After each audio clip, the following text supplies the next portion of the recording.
Akala mo lahat ng pages sa MS Word dapat pare-pareho. Wrong! Hindi to PowerPoint. Gagawa tayo ng 5 pages na parang zebra. Portrait, landscape, portrait, landscape, portrait. Isang rule lang tandaan mo, walang section break, walang hiwalayan. Page 1, okay na yan? Portrait by default. Cursor sa dulo, or kahit dyan lang yan kung walang laman. Then go to layout, breaks, next page.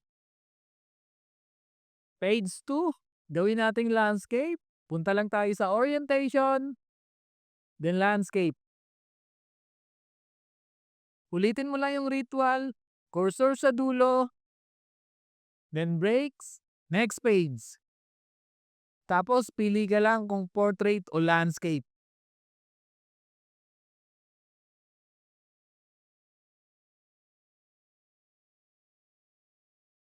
Kapag page break lang ang ginamit mo, lahat ng pages sabay-sabay babaliktad. Parang group project na walang leader. Gusto mo ng control sa MS Word? Section break ang boss move mo. And that's it. Follow for more word hacks.